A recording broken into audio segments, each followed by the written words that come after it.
أملاك أبراهام ونبي موسى أملاك أبراهام ونبي موسى عجائز عالم قدست سلاسي تمسكنوا تمسكنوا تمسكنوا تبل على نفسي بوداسي أملاك أبراهام ونبي موسى أملاك أبراهام ونبي موسى عجائز عالم قدست سلاسي تمسكنوا تمسكنوا تمسكنوا تبل على نفسي بوداسي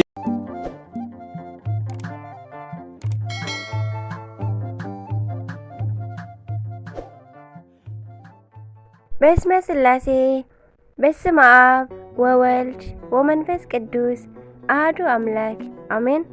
ሰላም እግዚአብሔር አምላክ ምስ ኩላትኩም ይኹን። ህዝበ ክርስቲያን ከመይ ውዕልኩም ከመይ ሓዲርኩም?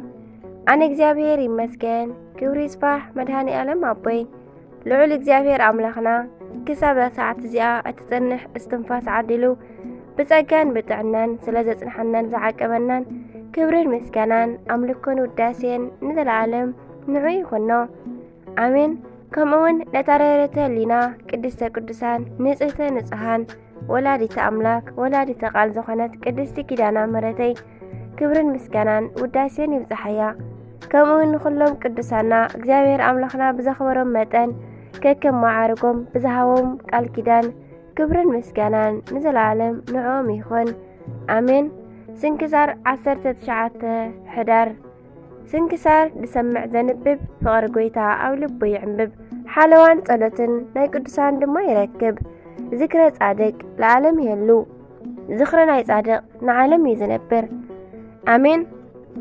ሕዳር 19 ኣብ መላእ ዓለም ዘለኹም ኩልኹም ቅዱስ ገብርኤል ብቕድመኹም ይምራሕኩም ብድሕረኹም እውን ይከተልኩም ከይትዕንቀፉ መንገዱ ይጽረገልኩም ካብ እሳት ሓጢአትን ሞትን እውን ይውፅእኹም ብኹንፉ ይጋርድኩም ብላዕሊ የጽልልኩም ኣብ ስደትኩም ይሓልኹም ዝሰራሕኩምዎ ድማ የበርክተልኩም ዝወለድኩሞም ይዕብየልኩም ጸልማት ቀንጢጡ ብርሃኑ የርኢኹም ኣሜን። ዝተቀደሰን ዝተባረኸን ቅዱስ መዓልቲ ሕዳር 19 ይግበረልና ኣሜን። በስመ አብ ወወልድ ወመንፈስ ቅዱስ አሐዱ አምላክ አሜን። ቅዱሳን ባኮስን ወሰርጊስን ቅዱስ ሰርጊስን መሓዝኡ ቅዱስ ባኮስን ኣብ ውሽጢ ግዝኣት ንጉስ መክስሚያኖስ ን284 ክሳብ 305 ናይ ሓይሊ ጾር ላዕለዋይ በዓል ስልጣናት ነበሩ። ንጉስ ከሓደ እዩ ነይሩ። እዞም ክልተ ቅዱሳን ብጎይታና ዝኣምኑ ክርስቲያን ምዃኖም ግን ኣይፈለጠን ነበረ። እምነት ናይቲ ንጉስ ዝኽተሉ ኩፋኣት ሰባት ኮይዶም ግን ንንጉስ መክስሚያኖስ ዝሸምካዮም ንሰርጊስን ንባኮስን ብናትካ ኣማልኽቲ ዘይኣምኑ እዮም ኢሎም ነገርዎ። እዞም ክልተ ቅዱሳን ድማ ክርስቲያን ብምዃኖም ተወንጅሎም ኣብ ቅድሚ ንጉስ ቀረቡ። ንጉስ ድማ ንኣማልኽተይ ስገዱ ምስ በሎም ንሳቶም ድማ ንሕናሲ ንሰማይን ንምድርን ዝፈጠረ ንሓቀኛ ኣምላኽ ኢና ንምልኽ እምበር ንናትካ ዝረኸሱ ጣዖታት ኣይንግዛእን በልዎ። ንጉስ ድማ ንትእዛዙ ከም ዘይተቐበልዎ ምስ ፈለጠ ኣብ ልዕሊ ሰብነቶም ዓብይ ስቃይ ኣውረደሎም። ሰብነቶምን ክሳዶምን ብሰንሰለት ኣሲሩ ኣብ ኩሉ ከተማ እናገረፈ ኣዘሮም።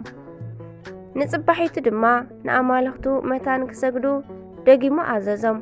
ንሳቶም ግን ፈጺሞም ኣይተቐበልዎን። ድሕሪ እዚ ኣሳቂዩ ክቐትሎም ናብ መብረቃዊ ናብ ናይ ሶርያ ገዛኢ ናብ አንጢያኮስ ለኣኾም። ንጉስ አንጢያኮስ መጀመርያ ነቲ ስልጣን ዝረኸቦ በዞም ክልተ ቅዱሳን ስለ ዝነበረ ሕጂ ብምስዳድ ናብኡ ኣብ ዝመፁ ጊዜ ኦ ረዳእተይ ዝኾንኩም ኣቦታተይ ኣነስ ኣብ ልዕሊኹም ሓንቲ ክፉእ ነገር ክገብር እኳ ኣይደልን ነይረ። ነገር ግን ንናይ ንጉስ ትእዛዝ ብምቕባል ንምንታይ ብህይወት ኣይትነብሩን ዘይተቐበልዎ በሎም። ንትእዛዙ ኸ ስለምንታይ ትተሓላለፍዎ በሎም ቅዱሳን ዝኾኑ ሰርጊስን ዓርኩ ባኮስን ግን ንዓና ህይወትና ክርስቶስ እዩ ስለስሙ ኢልና ወላ እንተሞትና መትረፊ መንገድና እዩ እምበር ኣይንኣምንን በልዎ ኣብታ ግዜ ድማ ንጉስ አንጢያኮስ ሓሪቑ ንቅዱስ ሰርጊስ ኣሰሮ ንቅዱስ ባኮስ ግን ጽኑዕ መህረምቲ ምስ ኣህረሞ ኣብ ክሳዱ ከቢድ እምኒ አንጠልጢሉ ኣብ ውሽጢ ሩባ ኤፍራጥስ ደርበዮ እዚ ሰማዕት ኣቦና ድማ ንቅድስቲ ነፍሱ ንእግዚአብሔር ኣሕሊፉ ሃበ በረኸት ይሕደረና እግዚአብሔር ንናይ ቅዱስ ባኮስ ስግኡ ሓልዩ ናብ ወደብ ኣብጽሖ ኣብ ቀረባ እቲ ወደብ ድማ ብገድሊ ተጸሚዶም ዝነበሩ ማማን ባባን ዝበሃሉ ክልተ ባሕታውያን ነበሩ እሞ እግዚአብሔር ንመልአኹ ናብኣቶም ልኢኹ ከይዶም ንናይ ቅዱስ ባኮስ ስጋ ናብ በዓቶም ክወስድዎ ኣዘዞም እቶም ባሕታውያን ድማ ከምቲ ዝተኣዘዝዎ ከይዶም ንናይ ቅዱስ ባኮስ ስጋ ኣናብስትን ተዃልን እንሓለዉ መዓልትን ለይትን እንሓለውዎ ረኸብዎም እዞም ኣራዊትን እንስሳታትን ብዘይካ ስጋ ሰብ ካልእ ዘይምገቡ ክኾኑ እንከለዉ ነገር ግን ንናይ ቅዱስ ባኮስ ስጋ ሓደ መዓልትን ለይትን ክሕልዎ ጸንሑ እቶም ባሕታውያን ድማ ንናይ ቅዱስ ባኮስ ስጋ ወሲዶም ብዓብይ ክብሪ ኣብ በዓቶም ኣቐሚጦም ቀበርዎ ንቅዱስ ሰርጊስ ግን ንጉስ ኣብ ውሽጢ እስር ቤት ምስ ኣሰሮ ንኣእጋሩ ብናይ ሓፂን ሸንከራት ሸንኪሮም ብኣፍራስ እናጎተቱ ሩጻተ ናብ ዝበሃል ሃገር ወሰድዎ ኣብኡ ኣብ ዝበጽሑ ግዜ ድማ ብዙሕ ምሳሰቀይዎ ክሳዱ ብሴፍ ቆሪጾም ምእንቲ ክቐትልዎ ንጉስ ትእዛዝ ኣተሓላለፈ ንናይ ቅዱስ ሰርጊስ ኣእጋር ብሽንካር ሸንኪሮም ኣብ ኣፍራስ ኣሲሮም ክወስድዎ ከለዉ ደሙ ኣብ ልዕሊ መሬት ከማይ ይፈስስ ነበረ ኣብ መንገዲ ድማ ሓንቲ ድንግል ጎርዞ ንቅዱስ ሰርጊስ ምስ ረኸበቶ ማይ ኣስተየቶ እሞ እዚ ቅዱስ ድማ ንስጋይ ምእንቲ ክትወስዲ ክሳብ ሩጻተ ንዕናይ ምሳይ ተኸተልኒ በላ እሞ ተኸተለቶ ናይ ንጉስ ጭፍራታት ከም ዝተኣዘዝዎ ሩጻተ ኣብ እትበሃል ሃገር ምስ በጽሑ ንቅዱስ ሰርጊስ ብዙሕ ምስ ኣሳቀይዎ ኣብ መወዳእታ በዛ ዕለት ሕዳር ክሳዱ ብሰይፉ ተቆረጽዎ እሞ ናይ ሰማዕትነቱ ፍጻሜ ኮነ እታ ጎርዞ ድማ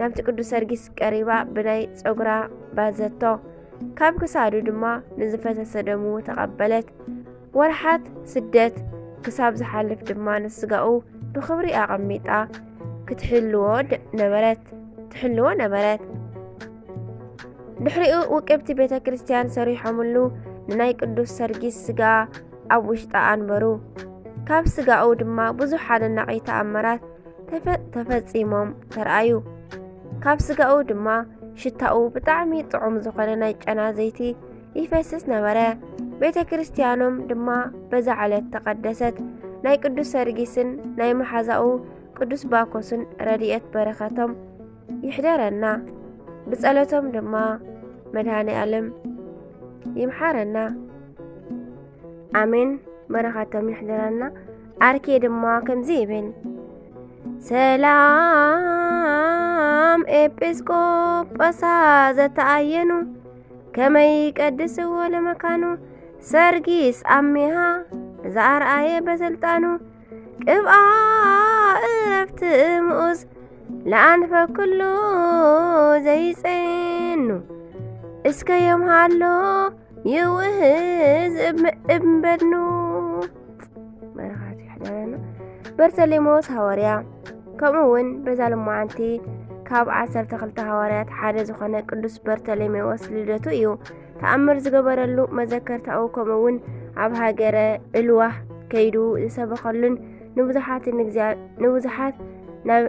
ንእግዚአብሔር ናብ ምፍላጥ ዝመለሰሉን መዘከርታኡ እዩ ሰማዕትነቱ ግን መስከረም ሓደ እዩ በረኸቱ ምስ ኩለና ህዝበ ክርስቲያን ደቂ ተዋህዶ ይኹን ንዘለዓለም ዓለም አሜን አርኬ ሰላም እብል ሐዋርያ መስተጋድለ በተወርዎ ባህር እሙቅ እንዘሰቀ ባህር ጥብሉለ በርተሌሜዎስ ገዳመ አመ ምስሌሆሙ ኤለ በማይ ጸለቱ ጽማ ነጋድያን አጥለለ ወአንስአ አዲ ዘሞቱ አግማለ ከምውን በዛ መዓልቲ እዚኣ ካብ ግብፂ ኢትዮጵያውያን ሮባን ወፃኢ ናይ ዘለው ናይ ኩሎም ናይ ሮም ናይ አፍሪንጊ ፈረንጂ ናይ ሶርያን አርማንያን ክርስቲያን መጀመሪ ጾም ገና እዩ ንጎይታና ምስጋና ይኹኖ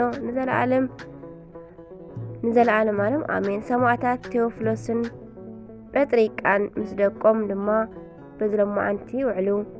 በዝለማዓንቲ ቅዱስ ቴዎፍሎስን ሰበይቱ ቅድስቲ ጴጥሪቃን ወዶም ቅዱስ ዶማሊስን ብሰማዕትነት አዕረፉ።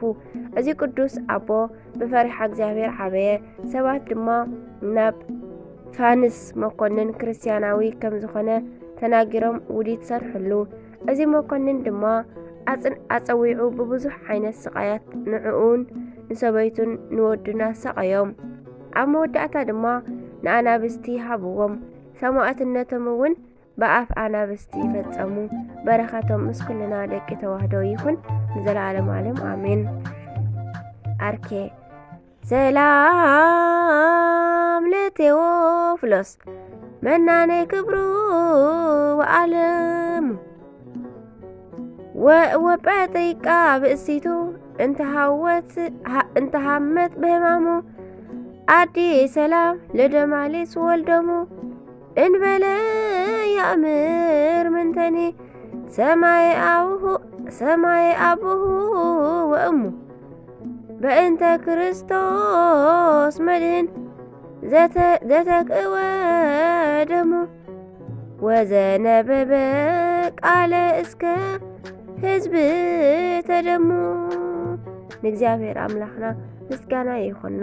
ንዓናውን ብናይዞም ኩሎም ቅዱሳን ጸሎት ይምሓረና። በረኸቶም ድማ ምስ ኩላትና ትውዓል። ሕዳር 19 ሕዳር ዓመታዊ ናይ ቅዱሳን በዓላት ቅዱስ ሰርጊስ ሰማዕት፣ ቅዱስ ቴዎፍሎስ ሰማዕት፣ ቅዱሳን ጴጥሪቃና ደማሊስ ምስ ወዶም፣ ቅዱስ በርተሎሜዎስ ሐዋርያ ልደቱ።